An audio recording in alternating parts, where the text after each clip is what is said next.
За сайн уу манайхаа та нарт энэ өдрийн мэндийг хүргэе. За манай урт хөрш Хятад улсын хувьд одоо өнөөдөр дэлхийн хамгийн хурдтай баяжиж байгаа, хөгжиж байгаа одоо орнуудын нэг штэ. Сайхан гарсан тооцоогоор бол сайтнуудынхаа тоогоор хүртэл дэлхийд 2-т бичигдэж байгаа одоо харагдчихсан. Гэхдээ одоо хамгийн сонирхолтой нь мөнгө их байх тусам түүнийг одоо дагсан бүхэл бүтэн сүлжээ бий болтгоо. За энэ сүлжээнүүд ямар ч төрөлх байж болно те. Гэмтрийн одоо гаралтай байж болж юм. За эсвэл бол арай нэг жоох скандал маягийн те. Ер нь янз бүрийн л юм асуудлууд айгүйх сонсогддог штэ. Ер нь мөнгөтэй холбоотой тийм ээ. Гэхдээ энэ одоо юу гэдэг тансаг энэ амьдралын нэг булан да. Чинэлэг ирчүүд мөн нийгмийн статусыг юм тойрсон маш маргаантай нэг ертөнц байдаг. Тэгэхээр өнөөдөр би та бүхэндээ одоо Хятадын TikTok гэж яригддаг Douyin гэдэг аппликейшн байдаг те. Ер нь бол ийм шууд дамжуулалт эднэр хийгээд юу гэдэг одоо бараа бүтээгдэхүүнээр зарж болгоч гэдэг юм уу. Ер нь бол ингээд нэг үү Facebook, Instagram-ийн од гэдэг шиг Хятадд болохоор арай жоохон өөрөөр те. Douyin-ы одоо од гэх юм уу те. Тийм аппликейшн байдаг. Тэгэхээр энэ аппликейшны одоо од Яка болон за Хятадын маш алдартай жүжигчин Хуан Шиминг тойрсон дуйлаа нэг ихнээс нь задлан ярьж өгч байна. Шууд дугаартаа орцгоё. За та бүхэн маань дээдсийн хүрээнд орж сайн ихнэр үзэсгэлэнтэй ихнэр болгоход одоо туслах эрчимжүүлсэн сургалт гэж сонсож байсан уу? Ер нь иймэрхүү те сургалтуудын талаар сонсож байсан уу? Гэхдээ энэ сургалт нь нэртэй те таныг шууд баян болгоод ч юм уу те дээдсийн хүрээнд оруулчихгүй бидний байнга сонсдог нөгөө юу гэдэг e-commerce за тэгэл coin худалдаж авч болоод огцом гинт ингээл амар баяжаал те. Тийм зүйл бол биш ээ. За энэ сургалт нь бол нэг ойролцоогоор те $5,000 үнэтэй байдаг гэж байгаа. За $5,000 төлөөд та шууд сайтны игнэнд нэгдэн гэвэл тайтгүй. Одоо нөгөө үнсэлжингийн үйлгэр дээр гардаг гэдэг шиг одоо бодит амьдралтай юм хүмүүс ер нь бол ховор штэ. За тэгээд энэ одоо түүхийн гол нэг хүн байгаа. За түүнийг бол Яка гэж дууддаг. За Яка гэж чимбэ гэхээр одоо нөгөө Douyin гэдэг те тэр одоо аппликейшны од 800 гаруй мянган одоо дагагчтай. За тэгэл тансаг амьдралын хэв маягийг харуулсан контент бүтээгч юм эмэгтэй байгаа. За бүгд найрамд Хятад улсын өмнөд хэсгийн Гуандон мужийн Шэнжэн хотод бол төрж өссөн. Түүний эцэг эх нь болохоор үйл хөдлөх хөрөнгийн бизнес эрхэлдэг. За Шэнжэний их сургуулийг хөтлөгч мэрэгчлэр төгснөөхөө дараа орон нутгийн радиод хөтлөгчөөр ажиллаж эхэлсэн. 5 жилийн дараа тэр ажлаа орхиод за тэгээ биотехнологийн компаниг бол байгуулсан байнамаа. За тэгээ энэ бизнесийн дараа нь өргөжинд хилээд гоо сайхны бүтээгдэхүүн, ресторан, мөн захин одоо худалдааны салбар руу бол орсон. За захин бодлооны салбар гэхээр ерөнхийдөө яг Douyin дээр ингээд шууд амжуулт хийгээд бараа зардаг ч юм уу тиймэрхүү бас ингээд ажил хийдэг. Ер нь маш олон төрлийн ажил хийдэг. За хэдэн жилийн өмнө бол тэр дээд зэрэглэлийн эмэгтэйчүүдийн гольфын хувцсны брендийг ч гэсэн бий болгож байсан. За Шэнжэний эмэгтэйчүүдийн худалдааны танхимын зөвлөлийн гишүүн за тийм маш олон төрлийн ажил хийдэг. За түүний одоо Douyin гэдтэй тэр сошиал медиаг нь харах юм бол үнэхээр үзэсгэлэнтэй. Тэр дундаа одоо Аз хүмүүсийн дунд хөөрхөн гэдэг тэр стандартад хүрэхээр цагаан царайтай тий айгу эрхэмсэг гоё юм эмэгтэй. За одоогоор болохоор тэрээр Douyin гэдэг энэ аппликейшн дээр гоо сайхны бүтээгдэхүүн худалдаалах зорилгоор шууд дамжуулалт хийдэг ийм ажлыг бас хийдэг юм эмэгтэй байгаа. За өмнө нь бол гэрлэж байсан. За өмнөх гэрэлтээс болохоор охин хүү хоёртой. Өмнөх нөхөр нь болохоор уул уурхайн компани удирддаг. Шүүхээр гэрлэлтэд заслуулсныхан дараа шүүх одоо хоёр хүүхдийг нь аавынхын талд даавтанд байлгах тийм шийдвэрийг гаргасан юм байлээ. За тэгээд түүнийг хамгийн их одоо од болгосон гэх юм уу өнөөдөр бүтээн маш олон хүмүүсээс сэдв болж яригдж байгаагийн хамгийн том нөлөөлөл нь болохоор Хятадын одоо хамгийн алдартай жүжигчин одоо A-list-ийн жүжигчин Хуан Шиминг гэдэг энэ эрэгтэйтэй учир ургуулсан байж магадгүй гэсэн интернет хэрэглэгчдийн таамаглалаас энэ бүхэн бол эхэлсэн. За Хуан Шиминг гэдэг энэ эрэгтэйгийн хувьд болохоор 1977 онд төрсэн Хятадын Шандун мужийн Циндао хотоос бол гаралтай. За Хуан Шимингийн аав нь болохоор инженер, ээж нь эхлэн бодогч байсан. Түүнийг 9 настай байхад нь нэг кино студид сонгож аваад гол дүрт тоглуулснаас хойш ерөнхийдөө жүжигчин болох карьер нь бол эхлэж байсан юм түүхтэй мэлээ. Мөн 2020 оны Токиогийн Олимпиад 2 алтан медаль хүртсэн Чэн Минг гэдэг энэ тамирчны үеэл гэдгээр нь бас хүмүүс аяг мэддэм билээ. За Хуан Шимингийн болохоор өмнө нь юу гэдэг хүүхд тахтаа ч юм уу эрдэмтэн тийм төрлийн тиймэрхүү мэрэгчлээ болно гэж боддог байсан чинь тухайд нөгөө Бээжингийн кино урлагийн академи яг түүний нөгөө амьдардаг төрж өссөн Циндао хотод нь ирээд За тэгээд оюутан элсүүлэхээр ирсэн чинь багш нь чи энэ боломжийг ингээ ашиглаа тий юм жоох махтаач гэсэн кинонд тоглож исэн тийм болохоор чамд ер нь бол жүжигчин болох юм авьяас байгаа гэд тэр ярилцлаганд болохоор ингээд орж тэнцээд за тэгээд бидний хамгийн сайн мэддэг нөгөө Хванжугэгтэй маань хамт Хванжугэгтэй маань хамт нэг сургуульд тий хамт нэг ангид бүр сурч исэн юм бэлээ. Хван Шимин 2000 онд сургуулаа төгсөөд олон ч тийм алдартай хиттийн түүхэн цувралуудад бол тоглож байсан. Миний мэдхээр юм бол Ip Man гэдэг кино байдаг шүү тий. Тэрний одоо 2 дахь анги дээр нэх юм уу? Туслах дүрийг бол бүтээж ирсэн юм бэлээ. За тэгээ хиттийн A-list-ийн юм жүжигчин байгаа. Хиттад бол маш алдартай гэсэн үг. За 2009 онд болохоор Angela Baby гэдэг бас нэг хиттийн жүжигчин, дуучин, модель эмэгтэйтэй үргэлж агаад 2015 онд тэр хоёр маш тийм том нүсэр одоо тийм хурмыг Шанхай хотод бол хийсэн байна. Тэр хоёр болохоор дундаасаа нэг хүүтэй. За тэгээд харамсалтай нь хосууд маань яг ямар шалтгаан байсан 2022 онд болохоор албан ёсоор гэрэлтэй цуцлуулсан юм байлээ. Гэтэ яг нэг иймэрхүү цуурхал юм уу тиймэрхүү зүйлүүд байгаа байхгүй. Хван Шамин гэдэг энэ эрэгтэй болохоор ер нь бол эхнэр нь ч юм уу те өөрөөс нь илүү өөрөөс нь их орлого олдог ч юм уу тиймэрхүү зүйлд айгүй дургу гэж ер нь дургуйч байхтай тиймэрхүү зүйл өөрт нэг таалагддаггүй гэж нэг ярьцлагынхаа үеэр хэлж ирсэн байлээ. Тэгээ энэ хоёр алдартай хүн чинь гэрэлсний дараа эхнэр болох нөгөө Angela Baby нь болохоор нэлээд тийм карьер нь өсөлттэй яваад тэгээ Хван Шимин гэдэг эрэгтэйгийн карьер нь ерөнхийдөө баг зэргийн уналттай явж ирсэн байлээ. За түүний эхнэр Angela Baby гэж хинбэ гэхээр 1989 онд бол Шанхай хотод төрсэн. Ээж нь Шанхай хотын, аав нь болохоор Герман, Хонконгийн ирлиз маш үзэсгэлэнтэй эмэгтэй байт юм байлээ. За тэгээ Angela Baby-гийн аав нь болохоор Шанхай хотод загваргийн бизнес эрхэлдэг байсан болохоор бага наснаасаа одоо аавынхаа нөлөөгөөр ерөнхийдөө загварт айгүй сонирхолтой болсон. Тэгээд нэг ярилцлагынхаа үеэр аав маань ингээд жоохон том хүмүүс зориулсан тиймэрхүү хувцснууд зардаг байсан. Одоо хүүхдийн хувцснууд нэг зардаггүй байсан.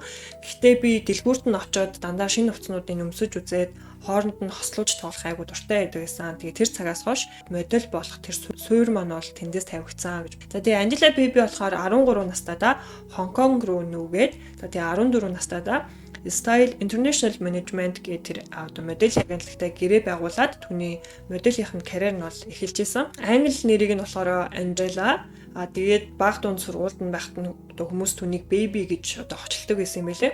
За тийм болохоор өөрийнхөө одоо тайзны нэрийг Angela Baby гэж нэрлэхээр болсон байгаа. Хиттийн цуврал кинонуудад бол тоглож исэн. За Холливуудын бас хит хитэн кинонд тоглоод амжсан. Олон том одоо брэндүүдтэй дийл хийдэгтэй хамтарч ажилладаг юм маш мундаг эмэгтэй байдаг. За ямар ч тач гэсэн энэ хоёр хүн ингээд салсны дараа Хван Шимин болохоор энэ оюуны нөлөөлөгч Яка гэдэг энэ эмэгтэйтэй бол уулзаж эхэлсэн гэсэн тийм цуурхал бол эцсийн интернет хэрэглэгчдийн дунд ингээд тархаж эхэлсэн. Энэ хүмүүс яаж энэ хоёрыг те өөртөө ингээд мэдээлэл хийгээгүй, өөртөө хамт явж байгаа зураг ч юм уу сошиал медиа дээрээ тавиагүй. Эцсийн интернет хэрэглэгчид энэ хоёр хүнийг яагаад уулздсан байна гэж ер нь цуурхал гаргаад тэгж бодсон бэ гэхээр аюул сонирхолтой заяа. Тухайн үед яг Хван Шамин Angela Baby гэдэг эхнэрээсээ салсныхаа дараа нэг тийм кино зураг авалтаар гэтээ нэг хотод байсан байл да. Байрлуулсан буудал эднэрээ ерөнхийдөө ингээл зураг мургийг аваад ингээд интернетэд тавьсан байгаа хгүй. Тэгсэн чинь энэ Яке гэдэг эмэгтэйчин болохоор одоо бас ер нь олонний танил гэсэн үг шүү дээ. Одоо юу нэгэд тэр аппликейшн дээр 800 мянган дагагчтай гэдэг чинь ер нь бол нэлээд бас хүмүүс таньдаг болсон юм эмэгтэй байгаа шүү дээ. Тэгсэн чинь тэр Хван Шамин Яке гэдэг эмэгтэй хоёрын тухайн үед ингээд оруулчихсан зургнууд нь ер нь бол нэлээд төстэй байсан гинэ. Буудлан ч төстэй, байгаа хотон ч төстэй, тэгэл нөгөө Валентина бэлгэлсэн бэлгэнүүд нь ч юу гэдэг нэг жоохон төстэй тий. Тэгснэ нэг юм хоолны сургалтанд явсан юм уу та тэнгүүдээ тэр нь ч ингээд агуу төстэй байсан гинэ. Тэгээ хүмүүс тэр хоёрыг ингээд уулзж байгаа байна гэд ерөнхийдөө жоохон цуурхал гаргаж яриа эднэр гарч эхэлсэн байлээ. Одоо Хван Шимингийн эн чин A-list-ийн том жүжигчин байгаа шүү дээ. Хиттийн дээр тэр бүхэл бүтэн 1.4 тэрбум хүний одоо дундаас гарч ирж байгаа A-list-ийн жүжигчин гэдэг бол маш алдартай хүн байгаа шүү дээ. Тэгээд Яке гэдэг эмэгтэй болохоор тэр Хван Шамингийн одоо багийнхантай чатлсан одоо чата скриншот хийгээд өөрийнхөө энэ доюун гэдэг аппликейшн дээрээ ингээ постлсан байгаа хгүй. Одоо ингээд гарч байгаа энэ цуурхлыг одоо би намжаана тий би энэ дээр ямар нэгэн хариу үйлдэлийг хийнэ гэдэг энэ Яке гэдэг эмэгтэй тэгж бичсэн байгаа хгүй. Тэгсэн чинь Хван Шамингийн баг нь болохоор үгүй чи бол хийх хэрэггүй тэр эрэгтэй хийх хэрэгтэй. Яагаад тэгэхээр тэр эрэгтэй илүү нөгөө алдартай учраас хүмүүсийн анхаарал нь энэ хоёр хүний болж байгаа юу, болцгүй байгаа юу гэдэг дээр нь төвлөрч байгаа маа гэж хэлсэн байна. За тэгээд яг энэ Яке гэдэг эмэгтэй тэр постыг хийсний дараа Хуан Шамин өөрийнхөө одоо сошиал медиа дээрээ нэг твит хийсэн байхгүй юу. Тэгээд бит хоёр ингээд хамт байгаа. Ууж жагалтай хамт байгаа, дүүргэж байгаа гэж битсэн байгаамаа. За тэгээд энэ хоёр үерхэд ер нь бол түүний одоо Хуан Шамингийн ч тэр Якегийн ч гэсэн хоёулынгийнх нь фэнүүд нь айгу тэр хоёрыг магтаад тэгээд энэ хоёр маань үерхэд гоё явж ийла. Гэтэл Яке гэдэг нэмэгтэй одоо нэг брэндтэй дийл хийсэн юм шиг байгаа юм. Одоо бэкеригийн ч юм уу билүү эднэр зардаг тийм нэг газартай хамтарч ажилласан юм уу да. За тэгээд нэг бичлэгийг пост хийсний дараахан энэ бүхэн ер нь бол эхэлсэн. Энэ скандал ер нь бол эхэлсэн. За яасан гэхээр брэндтэй ингээд хамтарч ажиллаж байгаа тухайн брэндийнхаа бараа бүтээгдэхүүнийг сурчлах хэрэгтэй шүү дээ. Гэтэл энэ эмэгтэй болохоор тухайн билүүг юу гэж тайлбарласан бэ гэхээр ингэж хэлсэн. Түүний бүтцэн үнэхээр зөөлөн торгомсог мэдрэгдэнэ. Сүүн төрлийн намуухан үнэр нь хөнгөн атлаа таатай бөгөөд баялаг.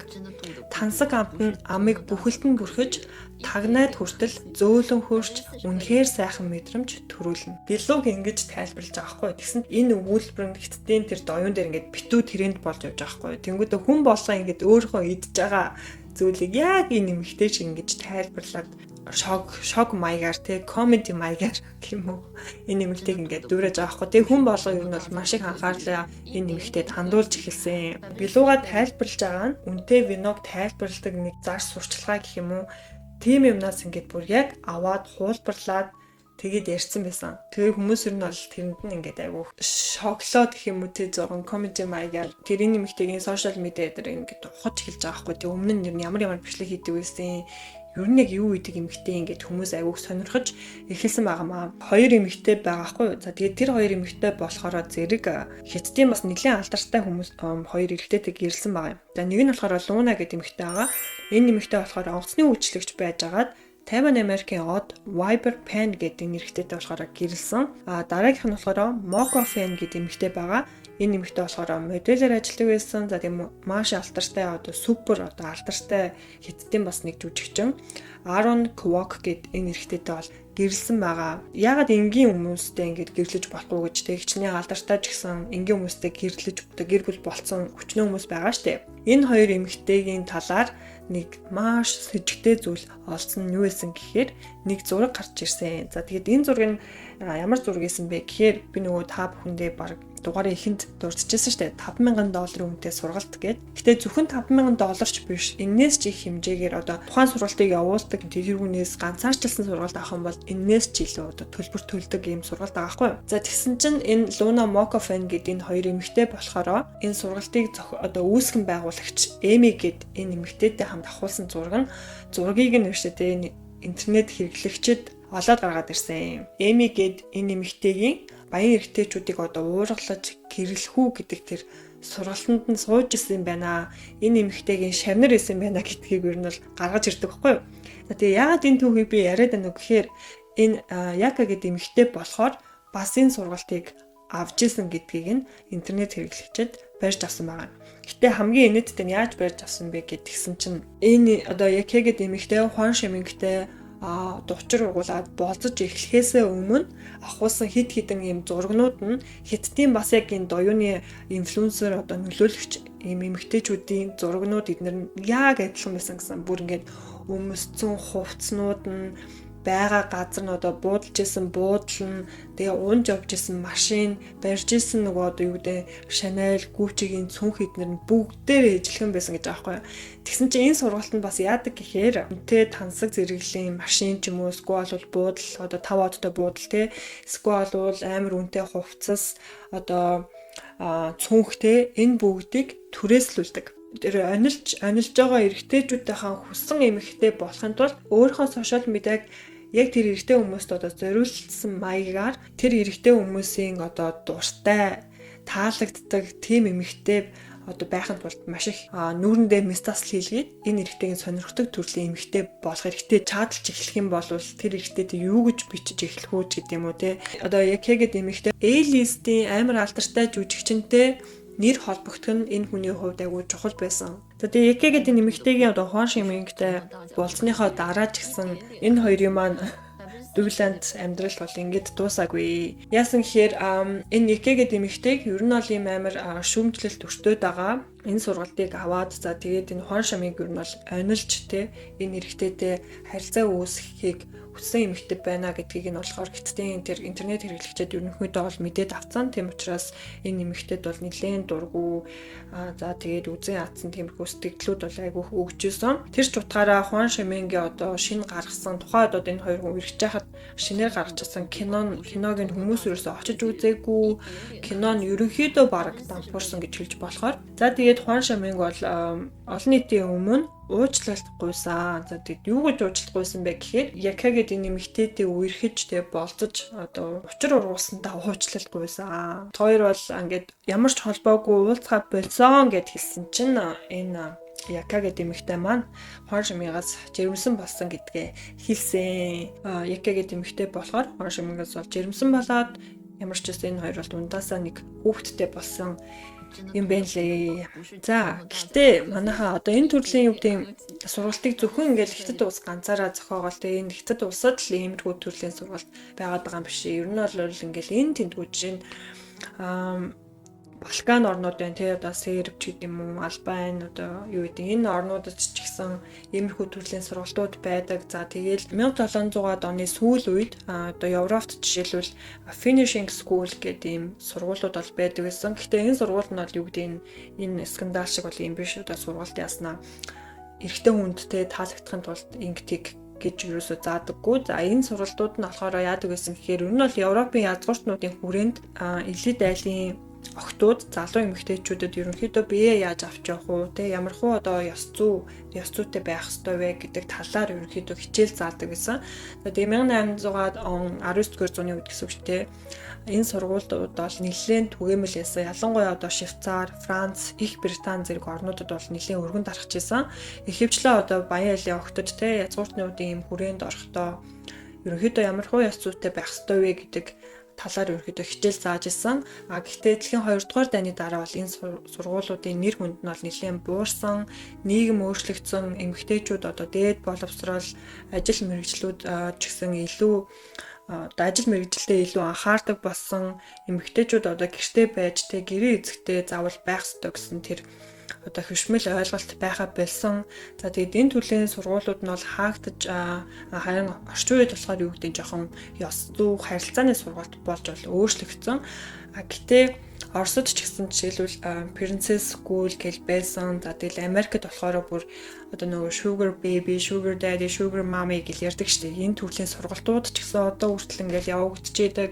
За тэгэл Япон Солонгост жишээлбэл компани удирдлагын эхнэрүүд ямар байх ёстой гэдэг сургалтууд эднэр явагддаг тий. За компани удирдлагын эхнэрүүд удирдлагуудын одоо эхнэрүүд нь жишээлбэл арга хэмжээнд оролцох үедээ биеэ яаж авчих ёстой юм тий. Албан ёсны зоог арга хэмжээ зохион байгуулах тал дээр ерөнхийдөө сургалт явуулдаг, зөв харилцаа яриа гэх тий. Өндөр зэрэглэлийн орчинд одоо жишээлбэл биеэ яаж авч явах уу тий. Иймэрхүү сургалтууд эднэр ингээд ордоо ч гэсэн явагдчихэдэг. Тэгэхээр хятадд зөвхөн энэ сургалт явагдаад хятадд энэ төрлийн одоо скандал зөвхөн байгаад байгаа юм биш ээ. Баян эрэгтэйчүүдтэй гэр бүл болох ч юм уу, эсвэл нэр холбогдож мөнгө төгрөгнөө салгадаг ч юм уу, иймэрхүү үзэгдэл бол дэлхийд даяар бол ерөнхийдөө байгаа. За тэгээд энэ сургалтыг үүсгэн байгуулсан Эми гэдэг энэ эмэгтэй болвол маш их шүүмжлэлт одоо өртөж байгаа мэдээж хэрэг байх л да. Эмэгтэй хүнийг объект юм шиг авч үзээ, түүнээс нь ашиг хонжоо болж байна гэдэг бол мэдээж хэрэг шүүмжлэлт өртгөөр. Тэгээ дээрэс нь яг нэг хэвэн зутгацсан юм шиг тухайн эмэгтэйчүүдийг биеэ ингэж авч яв. За та нар иймэрхүү дүр төрхтэй байх юм бол эрэгтэй хүнд таалагдана ч гэдэм үү. Тэгээд хүнтэй одоо нэг хүнтэйгээ харьцаж байгаа тэр харилцааг нь зааж өгнө гэдэг чинь өөрөө айгу утгагүй байгаа хгүй ер нь бол тий. За тэгээд эмэгтэй хүн бол ерөөсөө объект биш ээ. Ер нь хүн бол объект биш ээ. Ямар нэгэн хэвэн сутгсан юм шиг байх шаардлагагүй.